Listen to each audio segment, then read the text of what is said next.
So let's talk about this upper end, which is a little bit expanded than that of like a lower part. So expansile part which has little bit expansion on the right side, left side, we call them as condyles. So we call them as tibial condyles. There are two of them, they are called right tibial condyle and left tibial condyle. In front of the condyle we have a bony projections, we call them as tuberosity, we call them as tibial tuberosity. So this tibial tuberosity helps us to determine the side of this particular bone. Now other than this particular bone have got some kind of bony facets to attach with. So this particular bone have got like one of these particular condyle in front of it, we have a facet which is this one, anterior facet, for the attachment of this transform or kind of like modifications of the fascial lata, we call them as iliotibial tract. So iliotibial tract, or also known as IT band, which is a modified deep fascia of the thigh, which is known as fascial lata. So fascial lata modified to form a tract like structures on the lateral part, we call them as IT band or iliotibial tract, that anchors to this particular anterior to this particular condyles, this side. Posterior side on this bigger condyle, we have a groove, we call them as groove for a muscle which is known as semimembranosus. So you have a muscle which is known as the semimembranosus, which is anchored to this particular posterior side. So this particular tibia have got like these features. This is upper end condyles you are seeing here, and this is like the crew of them are there, medial and lateral, right and left, or medial lateral. We are going to see which one is medial, which one is lateral. Anterior to it we have a bony projections, we call them as tuberosity, and anterior to this particular side of it, lateral one, we have a circular facet, we call them as the facet for this particular IT band, and the medial condyle back side we have a groove. Now this particular features which is present on this region. So this particular condyles, the upper part of the condyle, we call them the superior surface of the condyles, which is visible in here. So this is superior surface of the condyles. Within the superior surface of the condyle, we see there are two bony bumps there, we call them as eminence or intercondylar eminence. So this particular intercondylar eminence splits this condylar area or intercondylar area into two parts, anterior and posterior to it. So this is in short about general features of it. Then we go down to the shaft. This particular shaft have got like a triangular in shape, have got some borders and surfaces.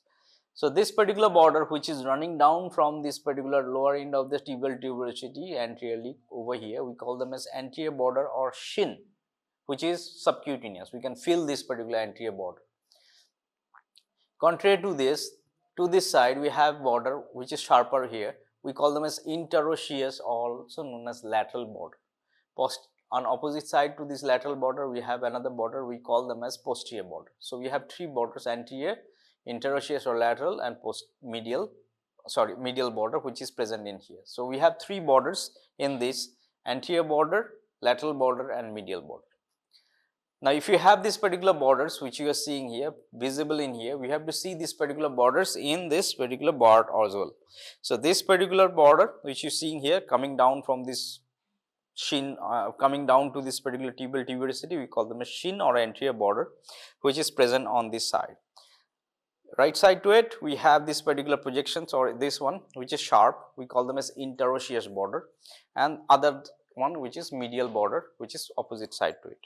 Now coming to the lower part is a little bit expanded, and lower part has a bony projection downwards. So this particular bony projections downwards we are seeing here, we call them as malleolus. So this particular malleolus which is present on the medial side, we call them as medial malleolus. So this particular medial malleolus again is present on the medial side of this bone, and pretty much we can feel that subcutaneous part. So we can feel this particular medial malleolus and place it accordingly. So knowing these basic parts of this particular bone, we go for anatomical side dignification of this bone. So first thing is above and below you have to figure out. Above is head, which is having this particular condyles or upper end which is expanded, condyles is there. Below, the opposite one will be below, which is having this particular malleolus which is project. Then we have to identify anterior and posterior. Anterior and posterior identified by this tuberosity which is present on the anterior side, we call them as tibial tuberosity. So it is present on the anterior side, and we can feel this particular tuberosity on the front of this knee joint or under to it. So this is anterior and this is posterior. Then we are going to talk about medial and lateral. The medial one is easy to identify by this particular bony projection which is present on the medial side. We call them as medial malleolus. So, this medial malleolus will be on the medial side. So, I have to keep this particular thing in the medial side. This one has to be placed anteriorly, this one is above. So, above, below, medial and lateral, and anterior and posterior is determined, and then we are determining this particular bone belonging to the right side tibia. So, as you have right side tibia, left side tibia, whenever you are answering this, you have to hold in corresponding hand, right tibia on the right hand, left tibia on the left hand. So, accordingly you have to place it, right. So, more or less you can hold it in vertical position, normal anatomical position. Vertically it is placed little bit dipped backwards, but anyways if you are holding it in a vertical fashion like this in a proper hand, is good enough. So, this particular features that is present in this particular lower in this particular region, lower end which has got least projections, which is known as this particular region, we call them as medial malleolus, under surface of this, which is this particular surface is present in here. Likewise, this condyle has a superior surface, this particular lower end has the inferior surface. This inferior surface articulates with the bone which is making this joint, we call them as ankle joint. So, this is an ankle joint forming region or surface, we call them as under surface or the medial surface of this particular bone. Now, coming to this shaft once again, we have three borders, anterior border, then we have this particular interosseous or lateral border, and then opposite to it we have a medial border. So, this particular borders, as you have figured out, then we have some kind of surfaces present. So, between this interosseous border and this particular medial border, we have a surface which is present on the back side, we call them as posterior surface. So, this surface which is present on the posterior surface, posterior region, we have a ridge running like this. So, this particular ridge which is obliquely running in the upper part of the shaft, we call them as soleal line or soleal ridge, a muscle which is known as soleus attached to it. So, the surface of this posterior region which is above this particular soleal line or soleal ridge, we call them as popliteal surface, also known as popliteal fossa. Under to it we have this particular surface of this posterior one divided by this particular vertical line which is splitting into medial half and lateral half under to this particular soleal line. Now, this is about posterior surface. Then we have this particular surface which is known as anterior surface, which is bounded by this particular anterior border and this particular medial border. In there we have this anteromedial or the sheen which is present. On this side opposite to it, between this anterior border and the interosseous border, we have a lateral border where we have this particular fibula attached to it. Now, this particular fibula, as you can see, present on the lateral side of this particular bone have got two attachment points, one is above, one is below. So, this particular region we have the fibula head anchored here on the sides of this particular tibia, where you have this particular lower end of the tibia which has a bony projection as well, we call them as lateral malleolus, which is present on anchored to this particular lower end of this particular tibia and this particular region which is the lateral side of it. Now, this particular fibula is fitted with this particular tibia with these three joints present on it. So, there is a joint number 1 above here, joint number 2 here, and in between them we have intermediate joint. So, this particular joint we call them as superior tibiofibular joint, this one is inferior tibiofibular joint, they are synovial type of kind of joint. In between them we have this particular membrane which is present between the interosseous border of this tibia, between the interosseous border of the fibula, we call them as interosseous membrane. So, this interosseous membrane, you see that there is an upper part and lower part little bit have an interruptions or gap there, there is a reason for it. So, except that particular region, this particular interosseous border, entire thing is bridged by this particular interosseous membrane which is running across this interosseous borders above, down. So, this particular tibia and the fibula making these three kinds of joint. Above here we are fitted with this particular tibia on the upper part with this particular bone which is above, we have the femur making a joint which is knee joint. Below here we are making a joint, we call them as ankle joint, with this bone we call them as talus bone, we are going to see later on. So, this particular surface which is present in here is a lateral surface, this is the anterior surface or anteromedial surface, and posterior one are the posterior surface. Now, if you go back to this particular posterior surface, you can see that on the back side, this is a posterior view of this particular articulated bone you are seeing here. We have an oblique ridge like this running here, is pretty much palpable, we call them a soleal line. Into this soleal line a muscle is attached, we call them as soleus. The surface above this particular soleal line we call them as popliteal fossa, and under to it this particular region we have a vertical ridge which is running, splitting this particular posterior surface into medial and as well as lateral part. So, vertically it is splitting into the medial part and the lateral part. Over here we have muscles attached to it on the posterior surface. Now, coming to this particular medial surface or medial surface of this region over here. So, this surface which is present between the anterior border and medial border, which is present on here, this region which is having this particular medial surface or anteromedial surface, you can call it as well. The upper end of it have got some muscle attached, which you are going to learn here, and as well as this particular regions have got some features in forms of attachments over here. So, let us move to this particular attachments of this particular bone that this particular region have. Now, this is the anterior aspect, this is the posterior aspect of this bone. So, anterior aspect we have number of things which is attached. So, first thing is this one to talk with, this tibial tuberosity. Into this particular tibial tuberosity there is a ligament attached, we call them as ligamentum patelli or patellar ligament. What is patellar ligament is that we have this quadriceps muscle and quadriceps muscle tendons are there, we call them as tendons of the quadriceps. The tendon of the quadriceps ends on this top bone here, we have this particular patella, and this particular remnant of this quadriceps tendon beyond this particular patella ends on this particular bony part on the tibia, we call them as tibial tuberosity. So, between this particular patella and this particular tibial tuberosity, the ligament which is present we call them as ligamentum patelli or patellar ligament. Now, patellar ligament is of clinical importance, that for the eliciting the knee jerk reflex. In a physiology practical class, in a neurological part of jerk reflex classes, you are going to fill this particular ligament and tap here to elicit the knee jerk reflex, which has a particular clinical significance. Now, moving to this particular upper part of the shaft on this particular medial side opposite to this particular fibula, we have this particular muscles attached. So, above down we have 3 or 4 muscles attached. We have this particular semimembranosus attached on this particular groove on the posterior side. Then we have 3 muscles attached. We call them as the hockey stick like appearance or hockey stick like insertions here. We have the sartorius, then we have the gracilis and semitendinosus. These are the 3 muscles which are attached or anchored to here. They are coming from all the 3 different regions of this particular thigh region and ending in here, sartorius, gracilis and semitendinosus, and semimembranosus is anchored to the posterior groove on the upper part of the condyle, which is present on this side, which is palpable. On the opposite side, we have this particular region has a facet for articulation of the iliotibial tract. What is iliotibial tract? It is a deep fascia of the thigh modified and makes a tract, we call them as iliotibial tract, and that anchors to it. So, these are the anchorage or attachment which is present to it. Apart from that, we have a ligament attached on this side, we call them as medial collateral ligament.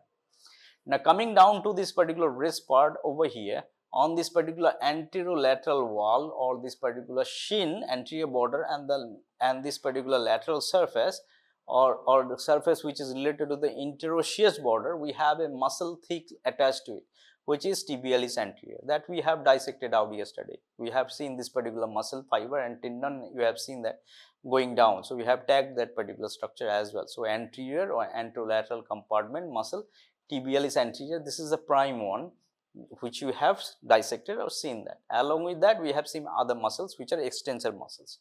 Now, this particular muscle which is tibialis anterior, which is covering this particular entire length of this particular tibia. So, again to start with this particular anterior or anterolateral or anteromedial surface of this muscle attached on here, we have this particular muscle attached on the side, sartorius, sartorius, gracilis, semitendinosus, and semimembranosus is on the posterior side attachment point. Then we have this particular tibialis anterior. These 4 muscles are attached on this particular bone, anterior medial or anterolateral surface. And apart from that, we have a ligament important to it, patellar ligament, which is need to be kept and memorized. And anterior to it, we have this facet for attachments of the IT band, which is modified deep fascia. This is all about the attachments on the front side of this tibia. Coming to the back side of the tibia, this is a posterior view over here. So, on the back side, we have this posterior surface. Posterior surface over here, we have the groove, we call them a soleal line, which is visible, palpable. On top of this palpable visible part soleus, we have this area we call them as popliteus fossa. This muscle attached over here is known as popliteus. On the soleal line itself, we have the soleus. Then we have this particular vertical line splitting this posterior surface into two parts, lateral part and medial part. This particular medial part having an attachment, we call them as flexure digitorum longus, and the medial side we have a muscle, we call them as tibialis posterior. Lateral side we have a muscle, we call them as tibialis posterior. So these are the 1, 2, 3 and 4 muscles attached to it. On the posterior side, upper end, on this particular medial side groove, you see this groove for the semimembranosus which is present. Partly it is anchoring or it coming or curving to this anterior side, little bit on the sides or the lateral margins. So this is a groove for the semimembranosus under the medial condyle.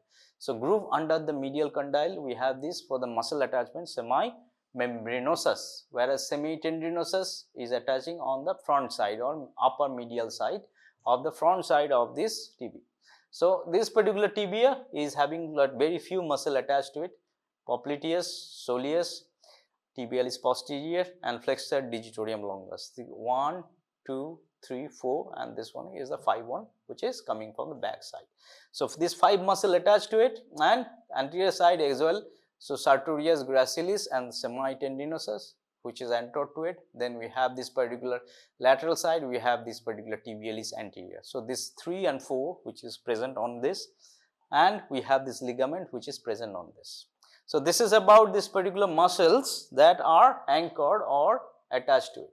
Now let's talk about something which is beyond this particular muscles and attached. This surface of this we call them as condyles. So there are 2 such condyles are there. One is on the medial side, we call them as medial condyle.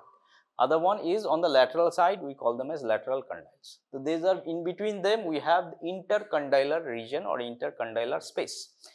So this particular condyle on the superior surface is fitted by a cartilage disc which is resting on here. The cartilage disc which is present or existing on top of this particular or superior surface of the condyles, we call them as meniscus or menisci, meniscus, MENISCUS or menisci, depending on singular or plural.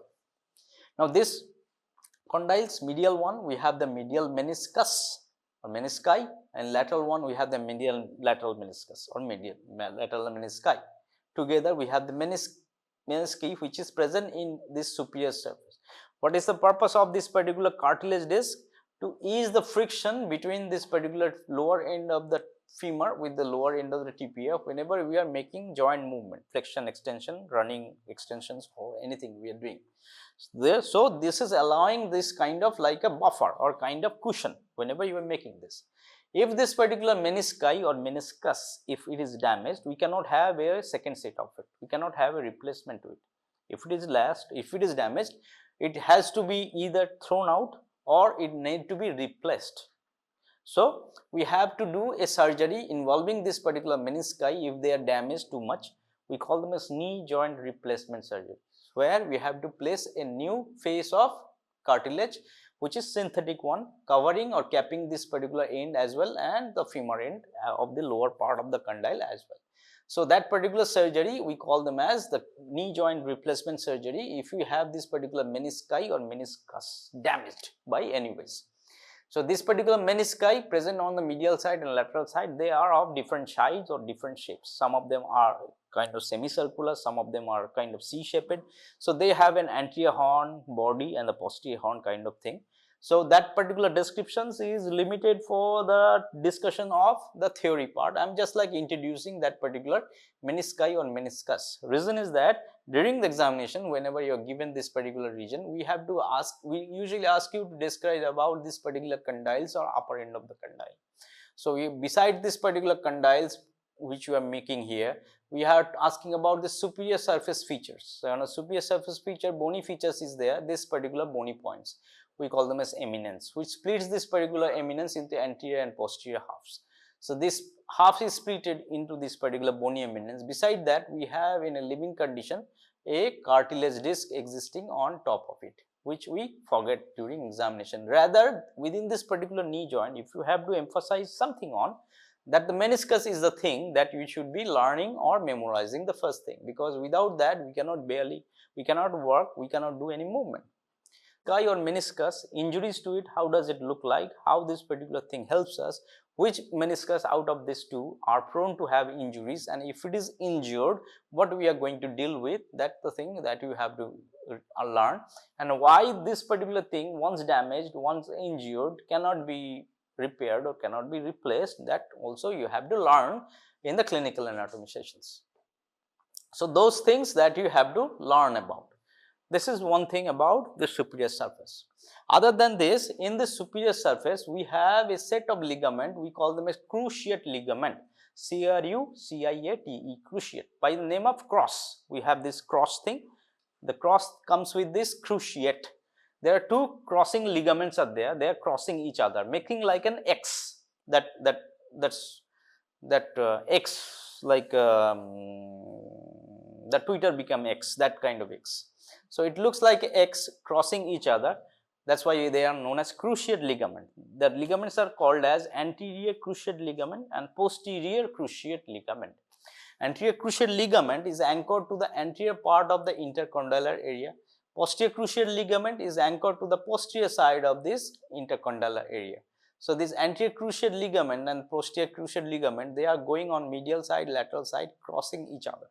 So that particular ligament are present as this particular binding ligament between this particular lower end of the femur with this particular condyles of the tibia, making a crossy appearance. So this cruciate ligament, as you are seeing this particular cruciate ligament present in here, which is one of the binding ligament for the knee joint. We have in knee joint class shortly coming up, we will talk about the ligaments of the knee joint. If we have to learn about the ligaments of the knee joint, we are going to talk about the ligament on the medial side of the knee joint, lateral side of the knee joint. We are going to talk about the knee joint ligament, anterior to it and posterior to it. The anterior and posterior ligament, which is needing some kind of emphasis or importance, is the cruciate one. So this cruciate ligament is also anchored to this intercondylar area. So this region or this spaces where these condyle bumps are there, we call them as condylar eminence. Anterior to it and posterior to it, we have this particular cruciate ligament anchored, and they are holding this particular knee joint together to give rise to this particular knee joint stability. Apart from that, this posterior surface also have some kind of foramen existing over here, we call them as nutrient foramen. What is a nutrient foramen? This is a living structure that you are seeing here. To give some kind of nutrition to it, we need to just send some kind of blood vessels. So blood vessels which is getting inside to give nutrition, and as well as it has got fitted with the bone marrows, which produces this particular blood cells that need to be taken out. So this particular nutrient foramen is through here is passing through a blood vessel which is going inside the cavity of this particular bone marrow and getting the blood supplied, and as well as taking up these things which is produced by the bone marrows. The foramen through which the blood vessel gets in, we call them as nutrient foramen. For these large blood vessels, mostly on the posterior side of the large blood vessels, we see an existence of this nutrient foramen. They may be just like many of them, above, down, many of them. There are prominent nutrient foramen usually seen at the shaft or middle of the shaft. So this particular nutrient foramen allows this particular nutrient or this particular blood vessel to enter here, and once it enters here, it splits down to branches, ascending branch and descending branch, going up and down, and again making a bend like this. We call them as hairpin bend. So we have the diaphysis, epiphysis and the metaphysis. At this particular metaphysis, it is curving back and making a hairpin bend. So these parts of this particular bone that you have to learn, nutrient foramen that you have to learn, and nutrient arteries which are going to feed this particular blood vessels inside to this particular bones that you have to learn, which is kind of short notes that is for our clinical part or clinical things. So to summarize once again, this particular bone, I've got upper end, lower end and shaft, three parts. This is a long bone. Upper end have got condyles, medial and lateral. It has got anteriorly placed with this particular thing, we call them as tuberosity. Tuberosity which is present on the tibia, we call them as tibial tuberosity. It anchors to this is ligamentum patelli, which is a extension coming from the patella to this particular tibial tuberosity, which is a extension of the quadriceps tendons. Then this particular upper end have got facet in the anterior side on the lateral condyle, and on the back side of the posterior condyle for the groove for the semimembranosus on the medial side, and on the lateral side we anteriorly we have this groove for attachment of the tiliotibial tract.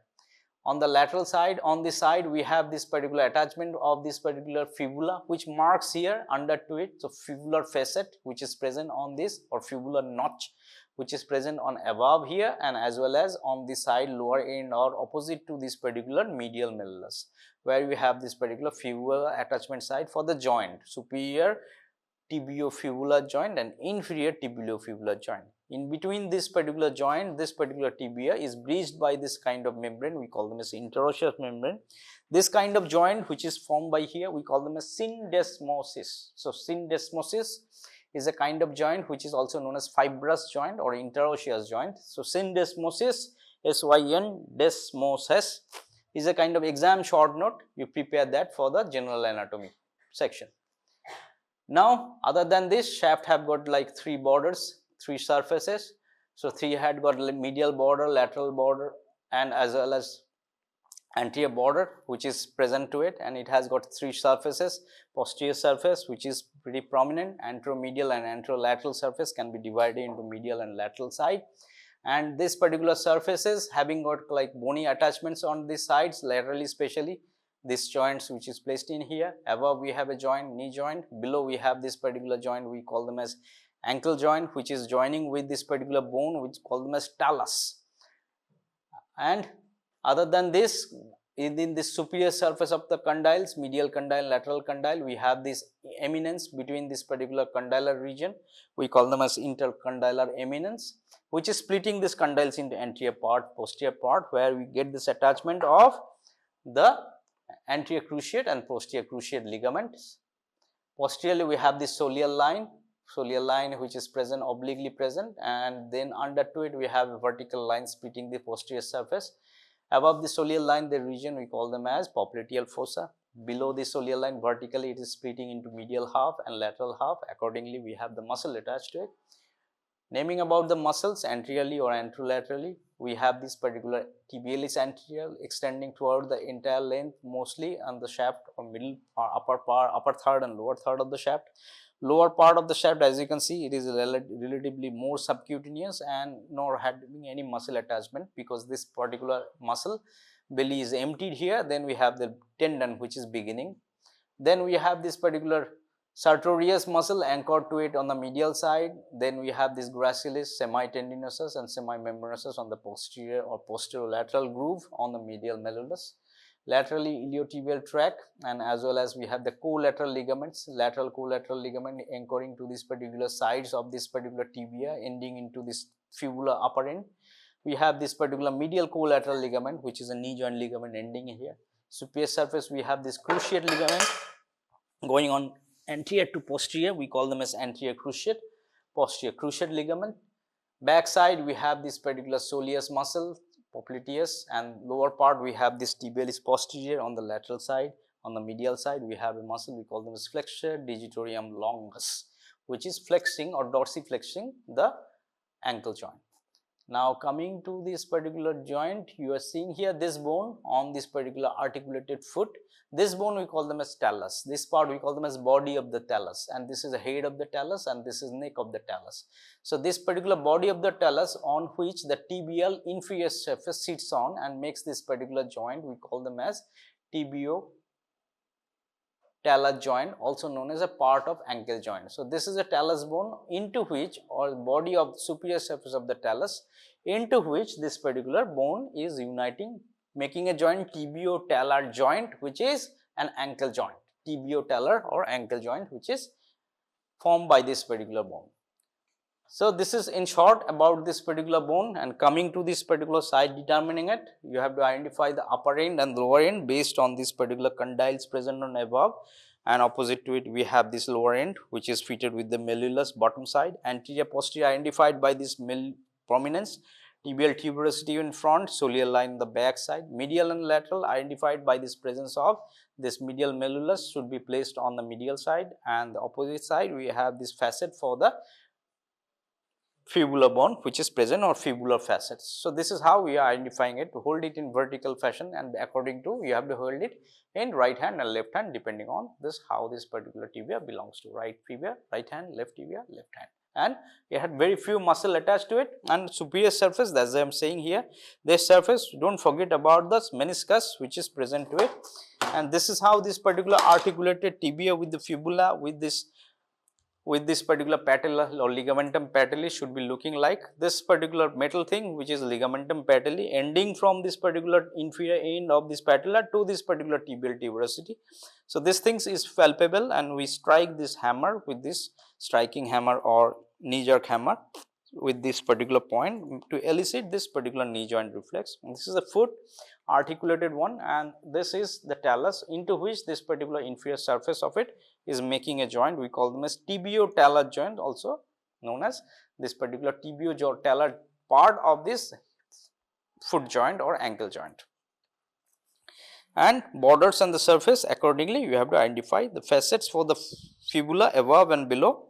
You need to identify, and do not forget about this lateral condyle in front. Here we have this particular bony point or IT band, and this back side we have this semimembranosus or groove for semimembranosus, and this medial surface upper part of the shaft we have this particular three muscles anchored: sartorius, gracilis, semitendinosus, which is present, and on this side lateral side of it we have this particular tibialis anterior present to it, posteriorly soleus, popliteus, and on the medial side we have this particular muscle, we call them as flexure digitorum longus. Medial side we have the back side, that is why we have this tibialis posterior. So, see this particular bone and identify them, identify this particular anatomical side determinations of it. Make sure you identify it properly, right side, left side, based on these identifying features.